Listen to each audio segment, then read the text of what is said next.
Applications of ॲडझॉर्प्शन start केलं होतं आणि ॲप्लिकेशन ऑफ ॲडझॉर्प्शनमध्ये आपण आय थिंक पहिले 5 ते 6 ॲडझॉर्प्शन्सचे ॲप्लिकेशन डिस्कस केलेले आहेत.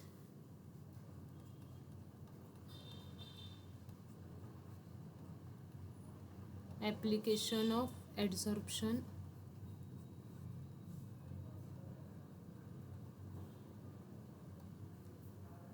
सगळे ॲप्लिकेशन्स झाले होते का? एक मिनिट. 5 झाले होते. 5 झाले होते. ओके ओके ठीक आहे.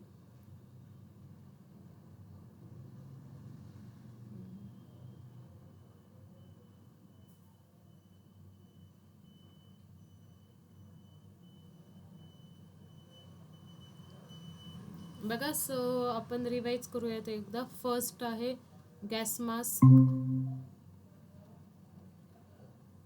त्याच्यानंतर सेकंड ॲप्लिकेशन आपण बघितलं होतं. गॅस मास्क नंतरचं सेकंड ॲप्लिकेशन आपण बघितलं होतं कंट्रोल ऑफ ह्युमिडिटी.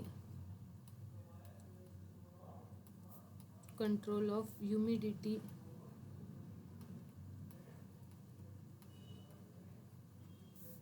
त्याच्यानंतर थर्ड ॲप्लिकेशन आपण बघितलं होतं प्रोडक्शन ऑफ हाय व्हॅक्यूम.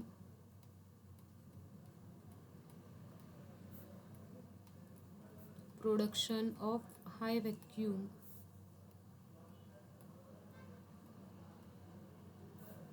त्याच्यानंतर चौथं बघितलं होतं separation of inert gas. Separation of inert gas.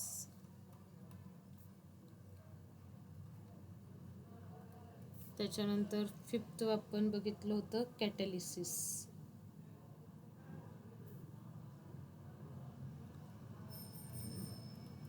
ठीक आहे, आता आपल्याला नेक्स्ट 6वं ॲप्लिकेशन बघायचं आहे adsorption indicator. So our 6th application is adsorption indicator. Basically इंडिकेटरचा रोल काय असतो केमिस्ट्रीमध्ये? डे टू डे लाईफमध्ये आपण खूप वेळा इंडिकेटरचा यूज करतो. म्हणजे आता गाडीचे जे इंडिकेटर्स असतात, फॉर एक्झाम्पल ते गाडीला जे इंडिकेटर्स असतात त्याचा यूज काय असतो की लेफ्ट राईट टर्न समजण्यासाठीचा तो यूज असतो.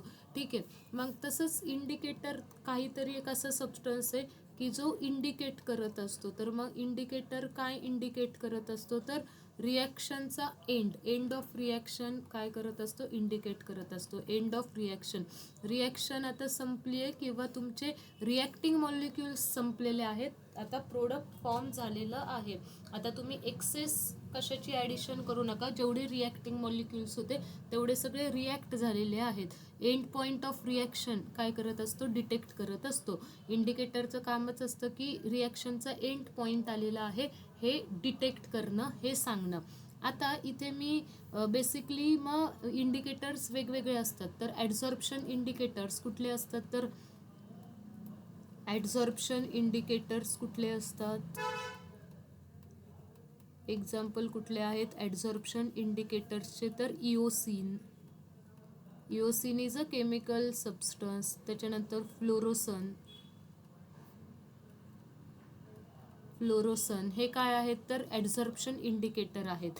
ॲडझॉर्प्शन इंडिकेटरचा रोल कसा असतो, कसं वर्क होतं ते आपण समजून घेऊयात एका रिॲक्शन थ्रू.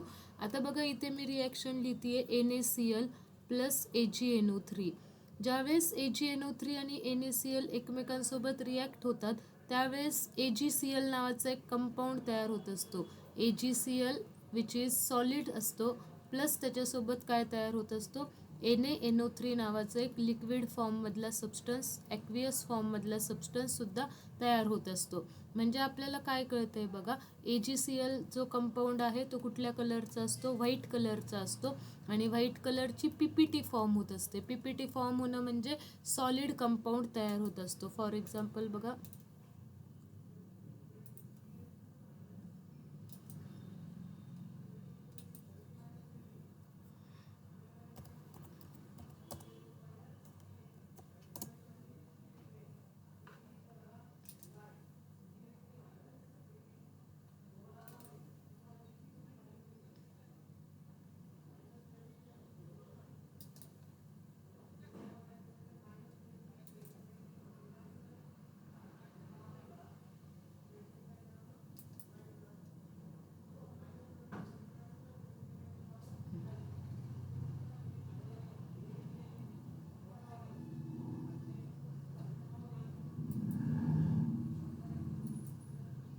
बघा आता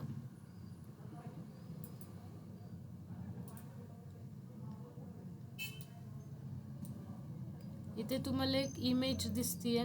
आता सुरुवातीला आपण ह्या टेस्ट ट्यूबमध्ये बघा NaCl ॲड करत असतो आणि NaClचं जे सोल्युशन असतं हे कलरलेस सोल्युशन असतं. कलरलेस म्हणजे ट्रान्सपरंट, एकदम पाण्यासारखं. पाण्याला काही कलर आहे का तर नाही, कलरलेस सोल्युशन आहे.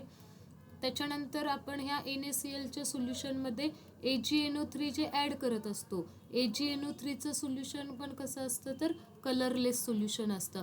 पण ज्यावेळेस हे दोघं रिॲक्ट होतात आणि हे रिॲक्ट झाल्यावर AgCl तयार होत असतो, तर ह्या AgClचं सोल्युशन कसं असतं, एक सॉलिड कंपाऊंड असतो आणि हा व्हाईट कलरचा सॉलिड कंपाऊंड असतो. आता तुम्हाला इथं इमेज दिसत असेल बघा. ह्या इमेजमध्ये काय दिसतं, इथे व्हाईट कलरचा सॉलिड कंपाऊंड तयार झालेला आहे. म्हणजे कसं मिल्की स्ट्रक्चर किंवा एक असं टर्बिड स्ट्रक्चर असतं. समजा तुम्ही जर चॉक घेतला, चॉकची पावडर केली आणि ती पावडर असं पाण्यामध्ये वगैरे डिझॉल्व केली तर असं टर्बिड दिसणार आहे. ठीक आहे, असं क्लिअर सोल्युशन नसणार आहे. सो त्याला आपण काय म्हणतो की PPT फॉर्म होतीये. मग आता इथे ॲडझॉर्प्शन इंडिकेटरचा काय यूज होतो, ज्यावेळेस आपण NaClच्या सोल्युशनमध्ये आणि AgNO3च्या सोल्युशनमध्ये, इथे NaClचं सोल्युशन आहे, AgNO3चं सोल्युशन आहे, ह्याच्यामध्ये ज्यावेळेस आपण फ्लोरोसन ॲड करत असतो.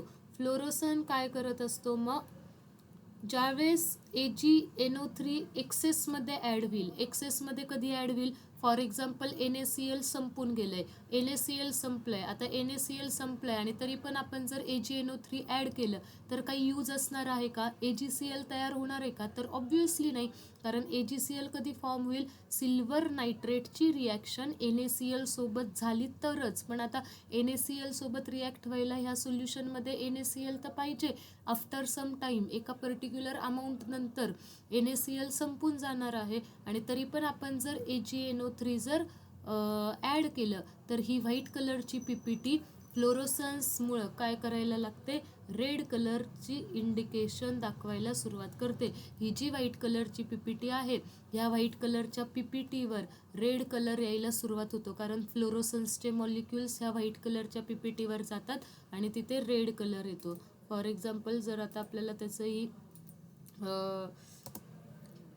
इमेज मिळाली तर चांगलं होईल.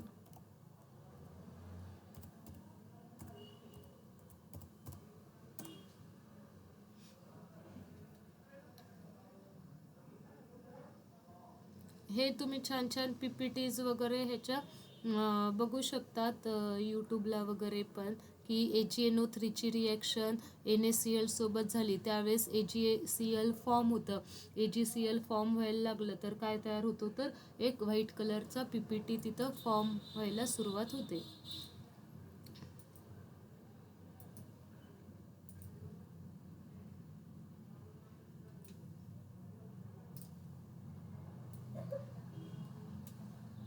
आता इथे तुम्हाला बघा 3 कलरचे सोल्युशन दाखवलेत बघा. Given chloride NaCl in a conical indicator K2Cr2. आता इथे तर सुरुवातीला एक वेगळा इंडिकेटर वापरला, ह्याच्यासोबत आपल्याला कम्पेअर नाही करायचं. ठीक आहे, आता इथे आहे AgNO3 आणि NaClची रिॲक्शन होतीये. AgCl नावाचा एक सॉलिड कंपाऊंड तिथे तयार होतोय. पण आता ह्या सॉलिड कंपाऊंडवर व्हाईट कलरचं इथं तुम्हाला सॉलिड कंपाऊंड दिसतोय. आता ह्या व्हाईट कलरचा सॉलिड कंपाऊंड जर तुम्ही जास्तीचं AgNO3 ॲड केलं तर ते फ्लोरोसन्स काय करत असतं, रिॲक्शनचं एंड पॉईंट सांगत असतं. फ्लोरोसन काय करणार आहे, आता रिॲक्शन एंड झाली आहे, सोल्युशनमधलं NaCl संपलेलं आहे, तुम्ही जास्तीचं AgNO3 ॲड करू नका. सोल्युशन मग काय करतं, स्वतःचा कलर चेंज करतं. चेंज कशामुळं होतं, कारण इथे फ्लोरोसन्स ह्या सॉलिड AgNO3वर ॲडझॉर्ब होतात आणि ह्या सॉलिड AgNO3चा जो सॉलिड AgClचा जो व्हाईट कलरचा PPTचा कलर आहे तो कशामध्ये कन्वर्ट व्हायला लागतो, रेड कलरमध्ये कन्वर्ट व्हायला लागतो. सो हेच आपल्याला इथे सांगतात आहे की ॲडझॉर्प्शनमध्ये कसा यूज होतो इंडिकेटर्सचा. इंडिकेटर्स काय होतात, त्या दुसऱ्या प्रोडक्टवर ॲडझॉर्ब होतात. त्या AgClच्या सरफेसवर इंडिकेटर ॲडझॉर्ब होतो आणि तो जो कलर आहे व्हाईट कलर कशामध्ये चेंज होतो, मग रेड कलरमध्ये चेंज होतो. कधी फ्लोरोसन्स ॲडझॉर्ब होईल, ज्यावेळेस सोल्युशनचा काय येणार आहे, रिॲक्शनचा एंड पॉईंट येणार आहे. ज्यावेळेस रिॲक्शन संपलेली आहे, रिॲक्शन संपली आहे, रिॲक्शनचा एंड पॉईंट कधी येईल, ज्यावेळेस रिॲक्शनमधलं NaCl संपून जाईल. आता आपण NaClच का कन्सिडर करत असतो, कारण सुरुवातीला आपण NaClचं सोल्युशन घेत असतो. ह्या NaClच्या सोल्युशनमध्ये बघा, खरी रिॲक्शन तर अशी असते, सुरुवातीला NaClचं कलरलेस सोल्युशन आपण घेत असतो, त्याच्यामध्ये प्लस आपण फ्लोरोसन्स नावाचा इंडिकेटर ॲड करत असतो. ठीक आहे. आता इथून आपण काय करत असतो, drop by drop AgNO3 add करत असतो. ड्रॉप बाय ड्रॉप म्हणजे हळूहळू AgNO3 ॲड करणार. मग हळूहळू AgNO3 कुणासोबत रिॲक्ट होणार आहे, सोल्युशनमधल्या NaCl सोबत रिॲक्ट होणार आहे आणि आपल्याला हळूहळू व्हाईट कलरचा PPT, व्हाईट कलरचा सबस्टन्स तयार झालेला दिसतो आणि तो व्हाईट कलरचा सबस्टन्स कुठला असतो, तर AgClचा असतो. आता आपण बाहेरून AgNO3ची ॲडिशन करत असतो. मग आपल्याकडून आता थोडं जरी जास्त AgNO3 पडलं, सोल्युशनमधलं NaCl आहे, सोल्युशनमधलं NaCl संपलं आहे, आता पूर्ण NaCl रिॲक्ट होऊन AgNO3 सोबत रिॲक्ट होऊन AgClमध्ये कन्वर्ट झालं आहे, तरी पण आता जर आपण बाहेरून थोडासा एखादा ड्रॉप आपण AgNO3चा ॲड केला, तर हा फ्लोरोसन्स कुठं ॲडझॉर्ब होतो, ह्या AgClच्या सॉलिड सरफेसवर ॲडझॉर्ब होतो आणि हा AgClचा जो व्हाईट कलर होता, तो व्हाईट कलर कशात कन्वर्ट होतो, तर रेड कलरमध्ये कन्वर्ट व्हायला सुरुवात होते आणि मग आपल्याला कळतं की आता AgNO3 ॲड करायची गरज नाही आहे, सोल्युशनमधलं NaCl संपलं आहे, AgCl आता फॉर्म झालेलं आहे. अशा प्रकारे इथं ॲडझॉर्प्शनचा यूज होतो इंडिकेटर्समध्ये सुद्धा. इंडिकेटर्स काय असतात, तर केमिकल सबस्टन्स असतात जे एंड पॉईंट डिटेक्ट करत असतात, रिॲक्शनचा एंड पॉईंट आलाय हे दाखवत असतात आणि ते इंडिकेटर्स काय होत असतात, ॲडझॉर्ब होत असतात, तर त्याला आपण ॲडझॉर्प्शन इंडिकेटर म्हणतो. आता सगळेच इंडिकेटर्स ॲडझॉर्ब होत असतात का, तर नाही. काही काही इंडिकेटर्स हे ॲडझॉर्ब होत असतात, काही काही इंडिकेटर्स हे सॉलिड सरफेसवर ॲडझॉर्ब होत नाहीत. नॉट नेसेसरी की सगळेच इंडिकेटर हे सॉलिडवर ॲडझॉर्ब होतील, असं नाही आहे. मग असे ॲडझॉर्प्शन इंडिकेटर्स कुठले कुठले असतात, तर 2 आहेत, इओसिन आणि फ्लोरोसन. आणि ॲडझॉर्प्शन इंडिकेटर कुठल्या रिॲक्शनमध्ये वापरतात, तर प्रेसिपिटेशन रिॲक्शनमध्ये वापरत असतात, प्रेसिपिटेशन टायट्रेशनमध्ये वापरत असतात. आता प्रेसिपिटेशन म्हणजे काय, तर जिथं सॉलिड फॉर्म होत असतो तिथे. आता ह्या रिॲक्शनमध्ये सॉलिड फॉर्म होत होता, इथे तुम्हाला व्हाईट कलरची PPT दिसायला सुरुवात झालेली असते, ह्याला PPT म्हणतात. म्हणजे सॉलिडचे पार्टिकल्स तिथं फॉर्म झालेले तुम्हाला दिसतात आणि मग हे सॉलिडचे पार्टिकल्स जिथं फॉर्म होत असतात तिथं आपण म्हणतो ती जी रिॲक्शन आहे ती प्रेसिपिटेशन रिॲक्शन आहे. टर्बिडिटी ती रिॲक्शन क्रिएट करते आणि अशा रिॲक्शन्समध्ये ॲडझॉर्प्शन इंडिकेटर यूज करतात. क्लिअर आहे आता हे 6वं ॲप्लिकेशन. 6वं ॲप्लिकेशन क्लिअर आहे का? Yes ma'am. ओके, ठीक आहे. आणि जर हां, तुम्हाला जर कुठल्या ह्याच्यावरचे चांगले सपोज यूट्यूब म्हणा, आता आपण काही प्रमोशन नाही करत आहे, मी नाव नाही घेत, जरी तुम्हाला गायडन्ससाठी हवं असेल की कुठल्या चॅनलचे व्हिडिओ वगैरे ॲनिमेटेड छान असतात वगैरे, तर तुम्ही मला मेसेज करू शकता, मी तिथे नाव तुम्हाला सांगू शकते.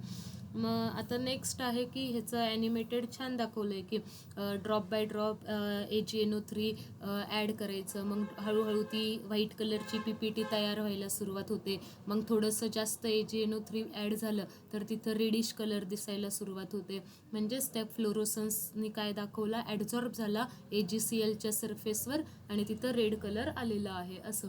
नेक्स्ट ॲप्लिकेशन आहे आपलं,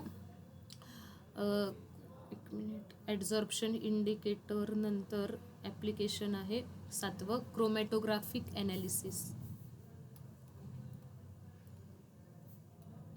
क्रोमॅटोग्राफिक ॲनालिसिस.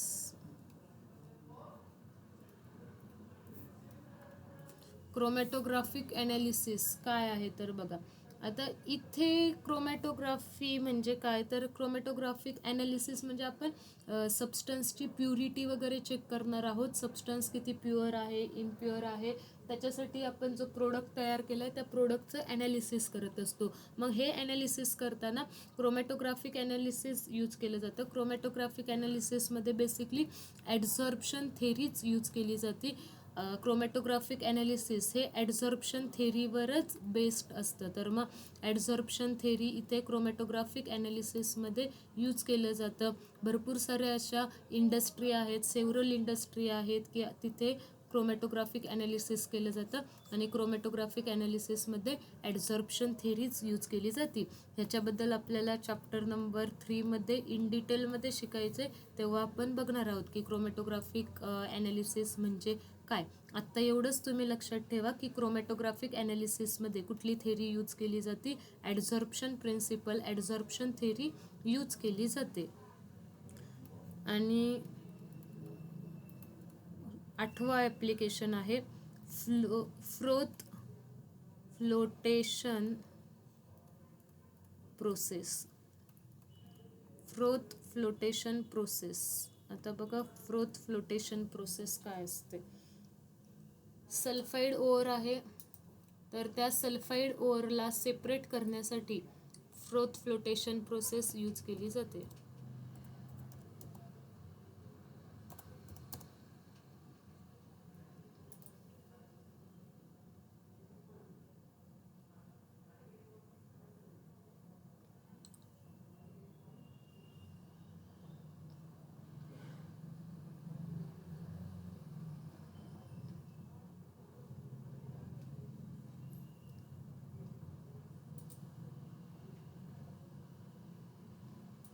बघा, flotation is a process which is used to concentrate minerals by selectively making them hydrophobic and causing them to attach to air bubbles.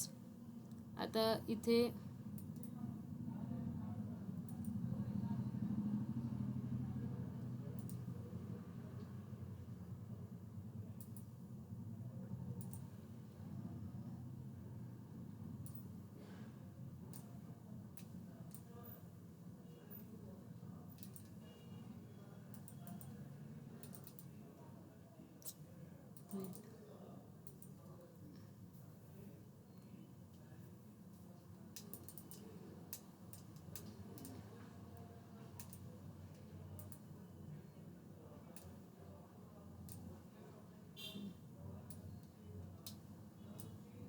बघा, आता हेच छान त्यांनी सांगितलं.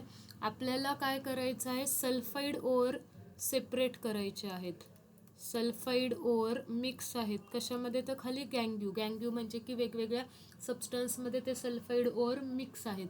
मग गँग्यू काय आहेत, तर सिलिका आहे, सल्फाईड, सिलिका प्लस अजून अर्धी मॅटर, ह्यांचं सगळ्यांचं मिक्सचर आहे अर्धी मॅटर. आता तुमच्या बुकमध्ये व्यवस्थित त्यांनी सेंटेन्स फॉर्ममध्ये लिहून दिलं आहे की to separate the sulphide ore from the mixture of silica and earthy matter. Sulphide कुणासोबत मिक्स झाला आहे, गँग्यूमध्ये मिक्स झालेला आहे. गँग्यू म्हणजे हे सिलिका आणि अर्धी मॅटरसोबत हा सल्फाईड मिक्स झाला आहे. आता ह्या सल्फाईड ओअरला आपल्याला काय करायचं आहे, सेपरेट करायचं आहे.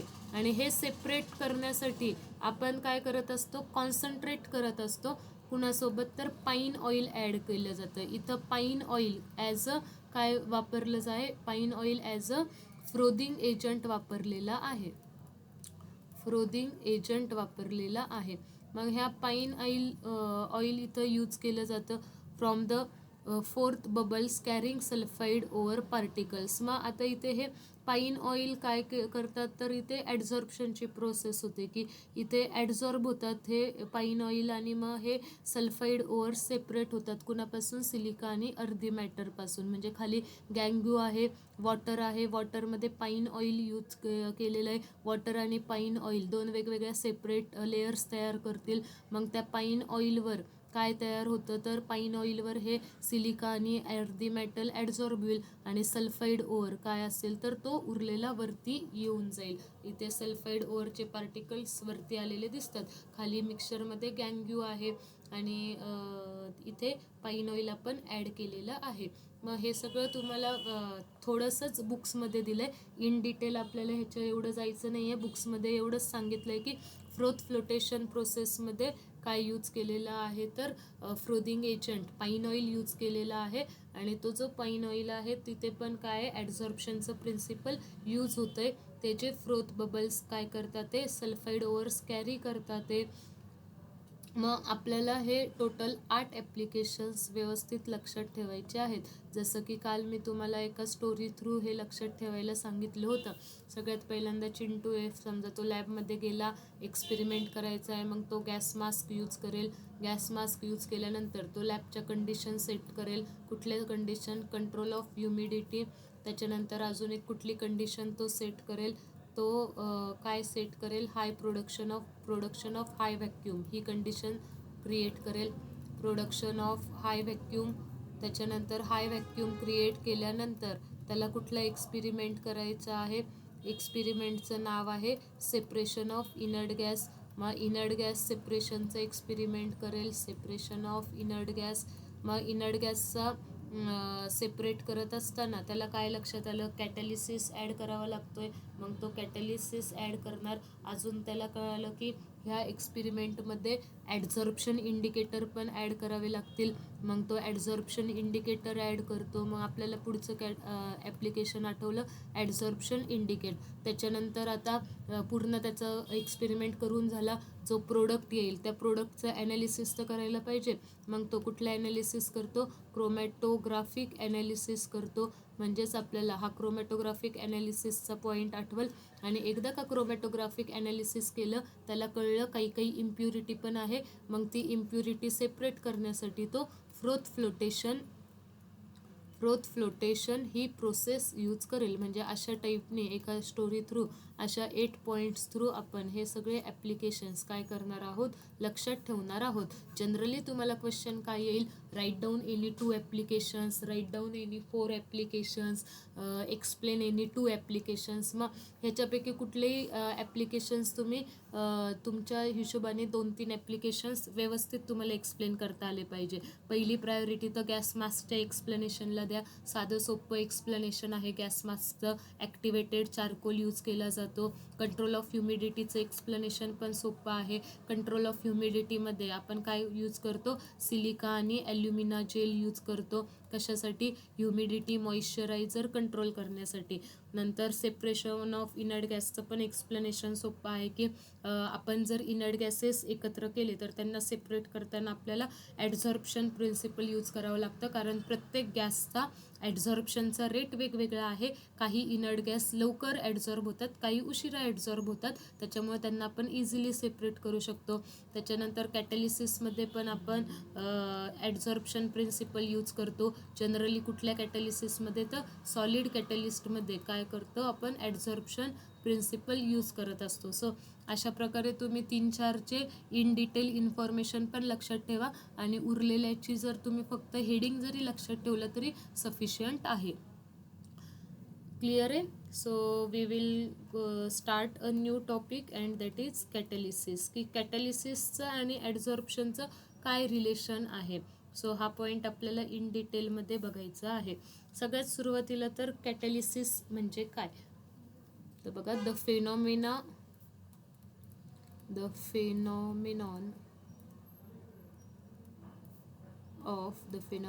of increasing the rate of reaction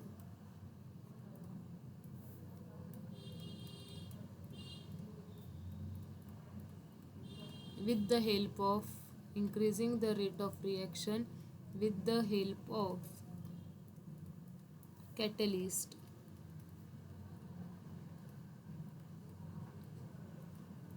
The phenomena of increasing the rate of reaction with the help of catalyst is known as catalysis.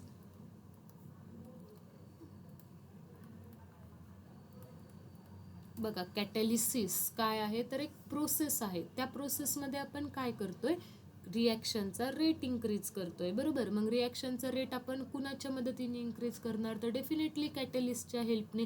Catalyst काय आहे, तर एक असा सबस्टन्स असतो जो रिॲक्शनचा रेट इन्क्रीज करत असतो. त्याच्या प्रेझेन्समुळे रिॲक्शनचा रेट काय होत असतो, इन्क्रीज होत असतो. मग ही जी प्रोसेस असते की कॅटलिस्टच्या प्रेझेन्समध्ये रेट ऑफ रिॲक्शन इन्क्रीज झालाय, त्या प्रोसेसला, त्या फिनॉमिनाला आपण काय म्हणत असतो, कॅटलिसिस म्हणत असतो. फॉर एक्झाम्पल बघा, आता यहाँ पे है हमारा चिंटू, ठीक आहे. चिंटूच्या हातात आहे पुस्तक, ठीक आहे. तर चिंटू स्टडी करतोय, बट एका हातामध्ये सेलफोन पण आहे. मग चिंटूच्या स्टडीचा रेट कसा असणार आहे, कमी असणार आहे. तो एवढा स्टडी नाही करणार, म्हणजे एक पान वाचलं की लगेच काय करेल, फेसबुक इन्स्टाला काय नोटिफिकेशन आलं ते चेक करेल, परत एक पेज वाचेल, परत फेसबुक इन्स्टाला काय नोटिफिकेशन आलं ते चेक करत राहील. म्हणजे तो एवढा इफेक्टिव्हली अभ्यास करतोय का, नाही. त्याचा अभ्यासाचा रेट कसा आहे, तर एकदम स्लो आहे. का, तर त्याच्या कंट्रोल करायला कोणी नाही आहे, एका हातात त्याच्या सेलफोन आहे. अब यहाँ से एंट्री होती है मॉम डैड की. अब रूम में मॉम डैड आ गए, तो ये हाथ में जो फ़ोन था ना चिंटू का, ये हाथ में जो फ़ोन रहता है वो तुरंत बेड के नीचे चला जाता है, और मॉम डैड के प्रेजेंस में चिंटू इतना स्टडी करने लगता है, उसका स्टडी का रेट क्या हो जाता है, बढ़ जाता है. तो ये जो मॉम डैड की एंट्री होती है, एंट्री होने से अब ये जो चिंटू का स्टडी करने का रेट जो था वो बढ़ गया. तो ये जो मॉम डैड की एंट्री होना, ये जो प्रोसेस थी कि अब नहीं बाबा, अब उन्होंने देख लिया हाथ में मोबाइल, एक हाथ में बुक, तो पक्का क्या होगा, मोबाइल ले लेंगे. तो वो मोबाइल रख देता है, फास्ट फास्ट स्टडी करने लगता है. तो इस प्रोसेस में क्या हुआ, उसका स्टडी करने का रेट इंक्रीज हो गया. तो ये जो प्रोसेस है, इस प्रोसेस को हम क्या बोलेंगे, कैटलिसिस. और मॉम डैड को क्या बोलेंगे, कैटलिस्ट बोलेंगे, क्योंकि मॉम डैड के प्रेजेंस में स्टडी करने का रेट किसका बढ़ गया, चिंटू का बढ़ गया. तो किन के प्रेजेंस में, मॉम डैड के प्रेजेंस में. तो मॉम डॅड खुद स्टडी करने लगे क्या, ते काय स्वतः अभ्यास करायला लागले का, नाही. फक्त त्यांच्या प्रेझेन्समध्ये, इथं फक्त आई आणि वडील उभे आहेत, ठीक आहे. आता तुमच्या आहे वडील म्हणा, आई कशी ड्रॉ करायची, ठीक आहे, जाऊ द्या. फक्त इथं त्यांचा प्रेझेन्स जरी असला तरी आपला स्टडीचा रेट वाढतो. तसंच असतं मग कॅटलिसिस पण, की एक प्रोसेस असते, ज्या प्रोसेसमध्ये काय होत असतं, रिॲक्शनचा रेट इन्क्रीज होतो with the help of catalyst, कॅटलिस्टच्या मदतीमुळेच, ठीक आहे. आणि आता कॅटलिस्ट म्हणजे काय, त्याची डेफिनेशन आपण लिहूयात, आणि त्याच्यानंतर आपल्याला बघायचं आहे की कॅटलिसिसचे किती टाईप्स आहेत, 2 आहेत, कोणते कोणते. सो आता आपल्याला नेक्स्ट डेफिनेशन बघायची आहे, कॅटलिसिस. कॅटलिसिस झाली, नेक्स्ट डेफिनेशन आहे कॅटलिस्ट. बघा, आता कॅटलिस्टची डेफिनेशन ना सगळ्यांनाच माहिती आहे. म्हणजे कॅटलिस्ट हा एक असा सबस्टन्स असतो ज्याच्या प्रेझेन्समध्ये रिॲक्शनचा रेट इन्क्रीज होत असतो, ठीक आहे. मग आपण आपल्या साध्या सोप्या भाषेत काय लिहू शकतो, it is a substance in which increases the rate of reaction. हा एक असा सबस्टन्स असतो जो रिॲक्शनचा रेट काय करत असतो, इन्क्रीज करत असतो. त्या सबस्टन्सला आपण काय म्हणत असतो, कॅटलिस्ट म्हणत असतो. पण आता बुकवाल्यांनी काय केलंय, थोडी जरा फॅन्सी अशी मॉडिफाईड थोडीशी डेफिनेशन दिलेली आहे. मग बुकवाल्यांनी जी डेफिनेशन दिली आहे ती सुद्धा आपण लिहूयात. बघा काय सांगितलं त्यांनी, अ catalyst is define as, catalyst is define as, catalyst is define as a substance which when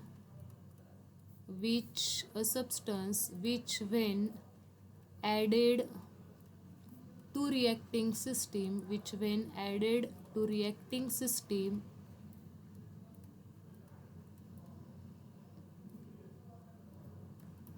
it increases the rate of reaction,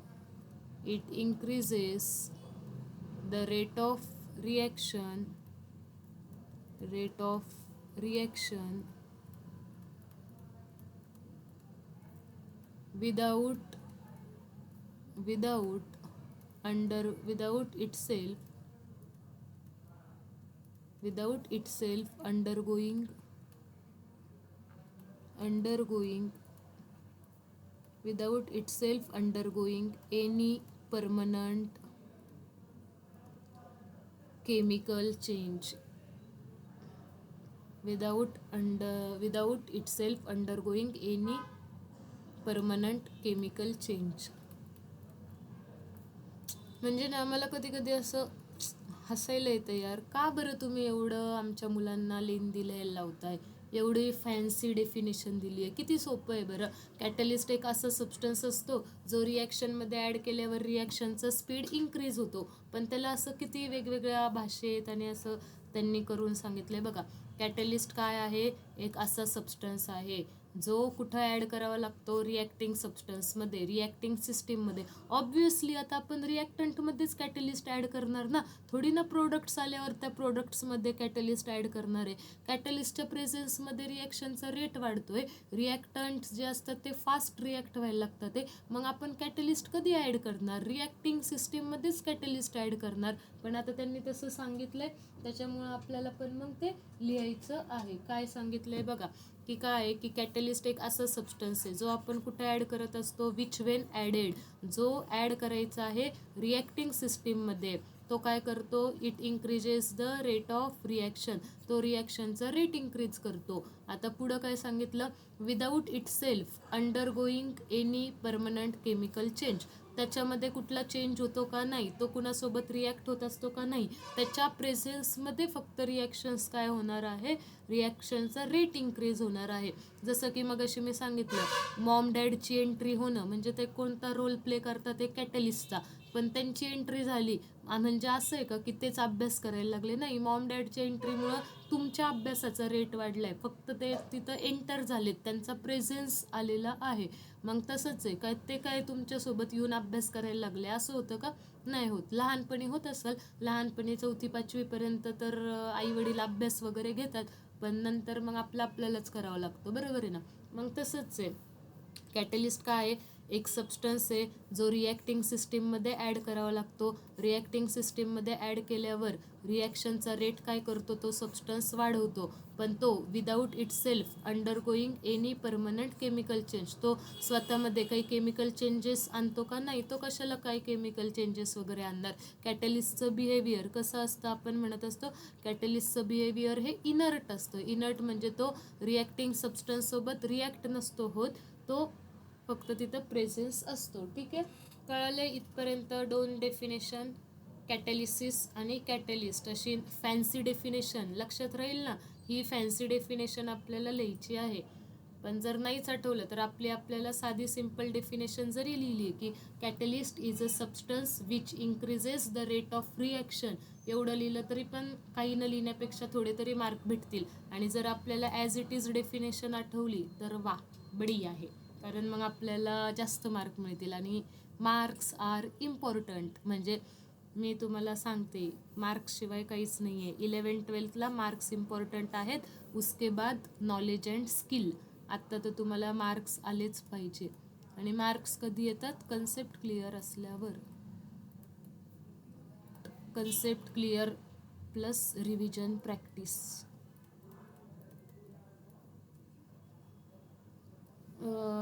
एक अनाऊन्समेंट होती की बेसिकली आता आय डोंट नो सुजित सरांनी त्यांनी तुमच्यासोबत हे शेअर केलं आहे का नाही, बट ठीक आहे, माझ्या साईडने मी शेअर करते की आपली 16 जानेवारीपासून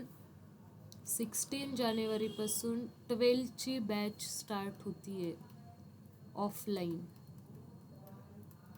ठीक आहे, 12th आपण ऑफलाईनमध्ये 16 जानेवारीपासून स्टार्ट करतोय.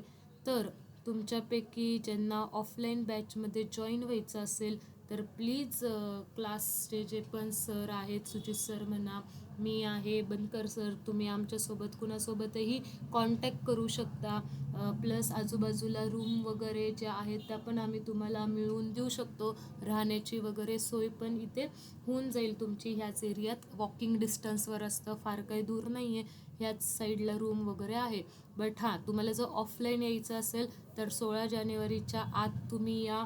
तुमचं ॲडमिशन वगैरे कन्फर्म करा. ऑलरेडी आपल्या ऑफलाईनच्या 2 बॅचेस आहेत, एक मॉर्निंग असते आणि एक ऑफलाईनची पण इव्हिनिंग बॅच असते. तर मॉर्निंगची तर ऑलमोस्ट कॅपॅसिटी फुल झालेली आहे, इव्हिनिंग बॅचला पण जागा शिल्लक आहे. तर तुम्ही जर इंटरेस्टेड असाल ऑफलाईनसाठी जॉईन व्हायला तर तुम्ही ऑफलाईन आपल्याला लवकरात लवकर जॉईन होऊ शकता. बघा, मी असं कम्पेअर नाही करत आहे, शेवटी ऑनलाईन जर तुमच्यात सिन्सिअरिटी असेल तर ठीक आहे, बट ऑफलाईनचे खूप सारे यूज आहेत, खूप सारे बेनिफिट्स आहेत आपण म्हणू शकतो. काय बेनिफिट आहे तर प्रत्येक वेळेस म्हणजे आपण म्हणू शकतो की जर दिवसातले 8 तास जर सोडले तर उरलेले रिमेनिंग ऑल टाईम तुम्हाला टीचर्स अवेलेबल भेटतील. कारण सकाळी आपला क्लास 7ला सुरू होतो आणि रात्री 9 वाजेपर्यंत सगळी फॅकल्टी इथं असते. त्याच्यामुळे मग तुम्हाला टीचर्स कंटिन्यू अवेलेबल असतात, तुमचे डाऊट्स पेंडिंग राहत नाहीत, कन्सेप्ट क्लिअर राहतात. परत मेंटॉरिंग व्यवस्थित होतं की जर सपोज आता तुम्ही पहिल्या फर्स्ट 5 ते 10 टेस्टमध्ये तुम्ही टॉप 10मध्ये होतात, पण सडनली जर तुम्ही 11व्या-12व्या टेस्टला जर थोडे खाली रँक आला तर लगेच आम्ही तुमच्यासोबत कॉन्व्हर्सेशन करून विचारतो की का बरं रँक खाली येतोय काय. म्हणजे जे आपण म्हणतो ना की एक पर्सनल टच, जर तुम्हाला मोटिवेशन हवं असेल तर त्यावेळेस तुम्हाला मोटिवेशन मिळतं. तुमचे स्टुडंट लाईफमध्ये जे प्रॉब्लेम्स येत असतात थोडेफार, ते पण आम्ही बोलून वगैरे सॉल्व करतो. तर एक असं हेल्दी वातावरण असतं. इथं आल्यावर इथली एक कॉम्पिटिशन वगैरे ते पण तुम्हाला कळते आणि एकमेकांच्या सोबत राहून सुद्धा व्यवस्थित अभ्यास होतो. कारण आपल्याकडे जो पण क्राऊड आहे तो खरंच 11चा आत्ताच्या पण क्राऊड एकदम बेस्ट आहे. तर जर तुम्हाला ऑफलाईनमध्ये यायचं असेल आणि मी म्हणते 12साठी या, ठीक आहे, 6-7 महिने 9 महिने 1 वर्ष थोडासा स्ट्रगल होईल, बट वर्थ असणार आहे. कारण ज्यावेळेस तुमचा रिझल्ट येईल, ज्यावेळेस तुम्हाला CETत चांगले मार्क्स पडतील, त्यावेळेस तुम्हाला कळेल की हे जे 1 इयर होतं, हे 1 इयर खरंच आपलं लाईफ चेंजिंग होतं. कारण CETला चांगले मार्क्स आले तर पुढचे 4 इयर्स तुमचे चांगले जाणार आहेत इंजिनिअरिंगचे. I am talking about PCM. आणि PCBवाल्यांना तर जर नीटला चांगला स्कोर आला तर डेफिनेटली डॉक्टरसाठी बेस्ट राहणार आहे. सो हे 1 इयर जर तुम्हाला वाटतंय की येस आपल्यात पोटेन्शियल आहे आणि अजून आपण त्याला स्ट्रेच करू शकतो, आणि ते जर तुम्हाला स्ट्रेच करायचं असेल तर तुम्ही जरूर ऑफलाईनला या. आणि जर तुम्हाला ऑनलाईनमध्ये कंटिन्यू करायचं असेल तरी पण डेफिनेटली आम्ही तर दोन्ही ठिकाणी अवेलेबल आहोतच. आमच्या साईडने आम्ही दोन्हीकडं बेस्ट देऊ. पण आपण म्हणतो ना की जर तुम्हाला इच्छा असेल की नाही बाबा टीचर्सच्या आजूबाजूला राहायचं आहे, तो एक्सपिरियन्स फील करायचा आहे, तिथं जाऊन कॉम्पिटिशन अनुभवायची आहे, त्याच्यासाठी तुम्ही येऊ शकता. आमच्या साईडने आम्ही दोन्हीकडं बेस्ट देण्याचाच ट्राय करत असतो. अदरवाईज तुम्ही ऑनलाईनला तर मला तर पूर्ण गॅरंटी आहे ऑनलाईनला तर तुम्ही जोडून राहतालच. म्हणजे तेवढं मला आहे विश्वास की ऑनलाईन तर तुम्ही कंटिन्यू करतालच. ऑफलाईनला आलात तर डेफिनेटली अजून भारी वाटेल. तर एकदा तुमच्या पॅरेंट्सशी वगैरे चर्चा करा. तुम्हाला जर काही कन्सर्न असेल, काही बोलायचं असेल तर आम्ही अवेलेबल आहोत. पण मग 16 जानेवारीच्या आत एक डिसिजन घ्या आणि जो काही डिसिजन असेल तो ओके असेल आमच्यासाठी. आम्ही काही तुम्हाला असं फोर्स नाहीच करणार की तुम्ही ऑफलाईनलाच या, आम्ही ऑनलाईन बंद वगैरे नाही. आम्ही ऑनलाईन पण आहोत तुमच्यासाठी अवेलेबल. तुमचा कॉल असणार आहे तो. आणि मग आपण 16 जानेवारीनंतर फ्रेशमध्ये ऑनलाईनची बॅच कधी चालू होती आहे ते मला नाही माहिती, पण ऑनलाईन पण मग आपण व्यवस्थित बेस्ट देण्याचाच ट्राय करणार आहोत.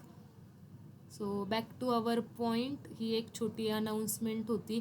पण मला असं वाटतं की खरंच तुम्ही जर ऑनलाईन एवढे सिन्सिअर आहात, ऑनलाईन तुम्ही मला होमवर्क वगैरे पाठवताय, म्हणजे मला असं वाटतं की यार हे तुम्ही जर ऑफलाईन आले तर तुम्ही किती पुढं जाताल. तुम्ही ऑनलाईन राहून एवढी सिन्सिअरिटी दाखवताय. तुम्ही जर आमच्या डोळ्यासमोर असताल तर मग आम्ही तर तुमचा रिझल्ट 100% काढूच ना. सो जर तुम्हाला काही कन्सर्न असेल कुठल्या गोष्टीबद्दल की कसं राहायचं, घरच्यांशी कसं बोलायचं, काय करायचं, तर डेफिनेटली मनात काहीही न ठेवता एकदा विचारून बघा. काय प्रॉब्लेम असतील तर ते सॉर्ट होतात आहे का आपण ते चेक करू. नेक्स्ट आता आपण बॅक टू आवर पॉईंट. आपल्याला टाईप्स बघायचे आहेत types of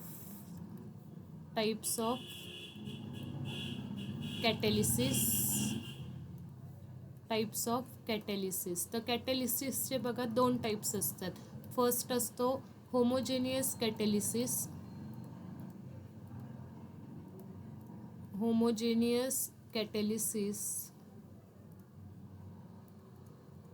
and second one is heterogeneous catalysis.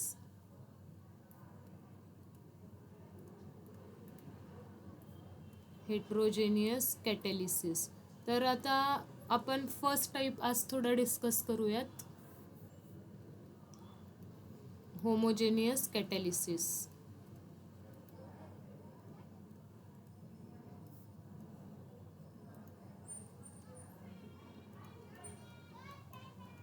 आता होमोजेनियस कॅटॅलिसिसमध्ये बघा नावातच आहे होमोजेनियस. मग होमोजेनियस कॅटॅलिसिस आपण कशाला म्हणतो, जिथे रिॲक्टंट आणि कॅटॅलिस्ट दोघं पण सेम फेजचे असतात. रिॲक्टंट प्लस कॅटॅलिस्ट दोघांची phase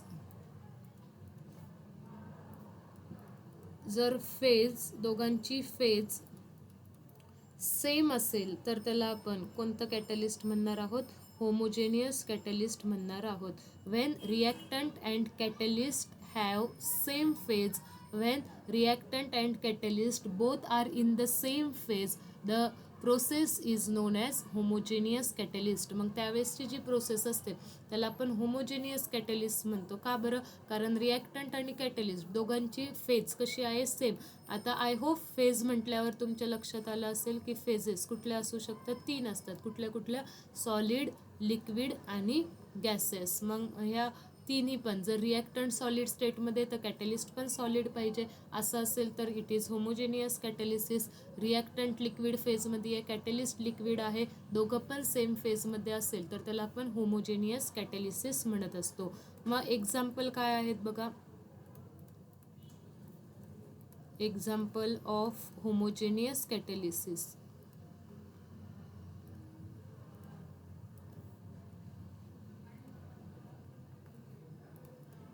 example of homogeneous catalysis. Total 4 example आहेत बघा. आणि हां, एक्झाम्पल लक्षातच ठेवायचे आहेत. It is IMP. का? तर आता कुठल्या रिॲक्शनसाठी कुठला कॅटॅलिस्ट वापरला हे लक्षात ठेवणं गरजेचं आहे. तर पहिलं एक्झाम्पल आहे बघा, decomposition of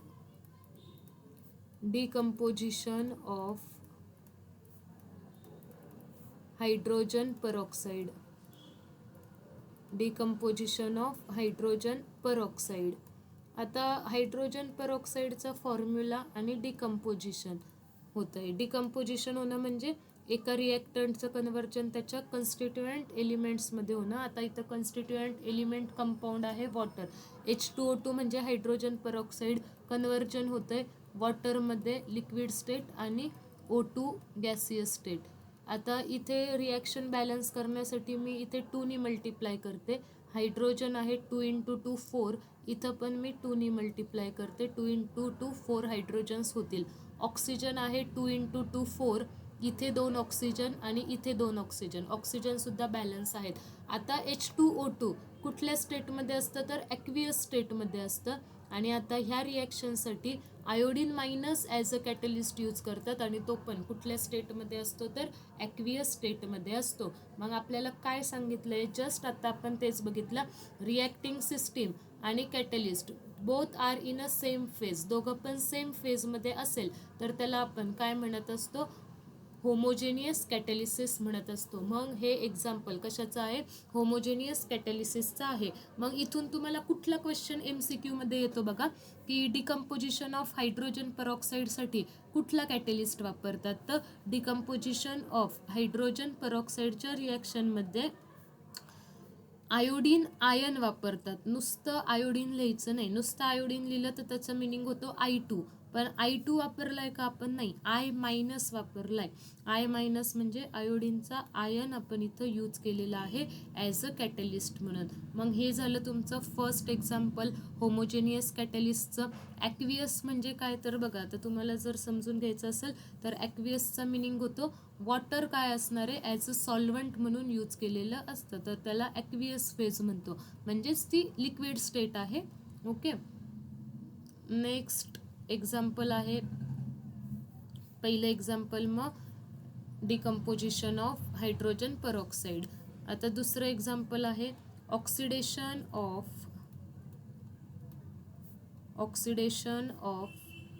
SO2 in presence of nitric oxide as a catalyst.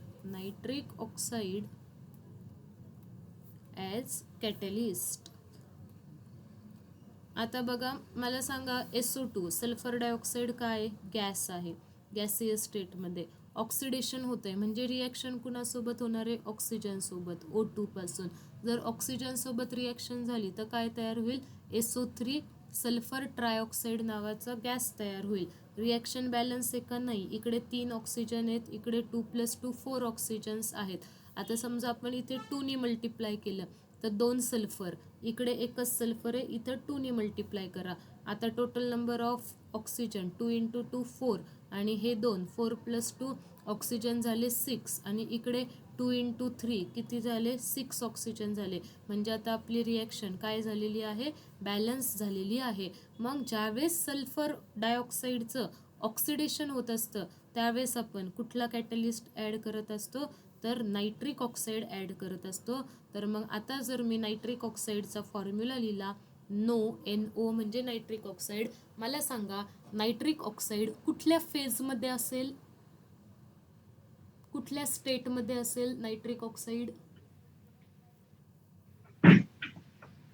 बोला, काय वाटतं? सॉलिड, लिक्विड का गॅस? नायट्रिक ऑक्साईड कुठल्या स्टेटमध्ये घेतलेलं असणार आहे? आत्ताच बघितलं, होमोजेनियस कॅटलिसिस म्हणजे काय बाळांनो? रिॲक्टंट आणि कॅटलिस्टची फेज सेम पाहिजे. जर रिॲक्टंट आपले गॅसियस स्टेटमध्ये असतील तर कॅटलिस्ट NO सुद्धा गॅसियस स्टेटमध्येच असणार. कॅटलिस्ट सुद्धा कुठल्या स्टेटमध्ये असणार आहे? गॅसियस स्टेटमध्ये असणार आहे. सो हे एक्झाम्पल कशाचं आहे? होमोजेनियस कॅटलिसिसचं एक्झाम्पल आहे. ठीक आहे.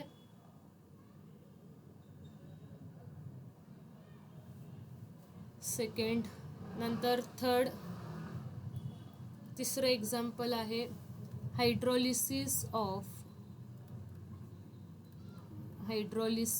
Of sugar catalysed by H+ ions. ठीक आहे. आता ह्याची रिॲक्शन आहे बघा, C12H22 O11. हायड्रॉलिसिस म्हणजे reaction with water in presence of H2SO4.